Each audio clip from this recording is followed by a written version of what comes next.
Ayan, welcome back mga kachapsoy. Yes, break it down you. So nandito po tayo ngayon sa kusina ni Maestro Waray, and guess what? Sige, may nagreklamo dito. Sige, kusina ninyo. And guess what? Yes, mga kachapsoy, ngayong hapon po ay magluluto po tayo ng pinaka-espesyal na paborito ko pong gawin. Yung basta, upo. Yes, break it down you. Magluluto po ako ngayon ng pancake. Ayan, pancake. So, nandito po, nag-ukay-ukay na po ako kanina. Nagtimpla na po ako ng mixture ng ating pong gagawin na pancake. Yes. Ayan po, yo. So, ngayon po ay magsalang-salang na po ako, mga kachapsoy. Magsalang-salang na po ako ng pancake yes, upo. So, ayan, pagkatapos nito, so, nakagawa na po tayo ng mixture ng ating gagamiting pancake. Hoy, mga iska, huwag kayo dyan mag-iniingay. Ayan, yung mga iska. Nakaabang na sila yung mga unang manginginain. Kasi mama niya nagluto. Si mama, syempre, si mama magluluto ng sa inyo, pero ako kasi ang naggumawa niyan. Ito si Anastasia Iskasia Barasya. Ito si Ate Lyja Mi na maganda. Ayan. So, Isko ka naman. Gwapo ako. Isko So, ayan. ka. Siya si Anastasia Iskasia Barasya. So, ayan, may ginawa na ako dito. Mama, Aray ko, mainit. Ayan, ito na po yung ginawa natin. Grabe. So, ayan. So, medyo sunog na, hala. Ano ka ba? Kasi kakasalita ko to eh.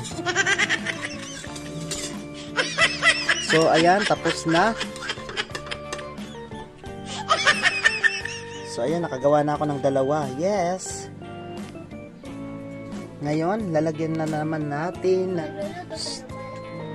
Ngayon, lalagyan na ulit naman natin ng isang takos. Ayan. So, dahil magaling ako, tinakos-takos ko na talaga para sigurado talaga na ano yung magagawa natin, maganda talaga. So, guys, wag po kayong wag po kayong mag-alaala na gumawa o magsari-sari na maggawa ng merienda. Ano ba naman kayo? Alam nyo, kaya po marami po yung mga naghihirap sa mga kababayan natin kasi wala po silang ibang ginawa kundi po bumili sa mga tindahan na pwede naman pala silang gumawa sa kanilang mga bahay. So ayan, ganyan lang po.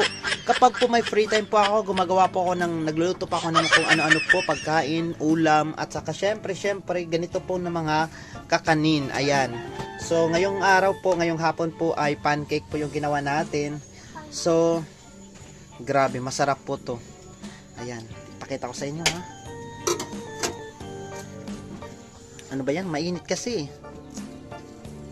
Ayan. Ito yung pancake. Grabe. Ang bango. Ang bango niya para siyang pinipig. Ayan. Tikman natin ha. Wala pa yang ang sarap. Wala pa yang cheese o margarine. Mas masarap to pag margarine. Ayan, by the way, hindi to harina. Giniling na bigas yung ginawa namin, so mas masarap talaga siya. Grabe.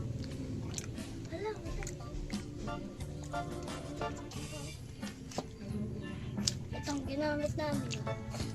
So ayan, pwede po kayong gumawa sa inyong bahay. Mas madali po.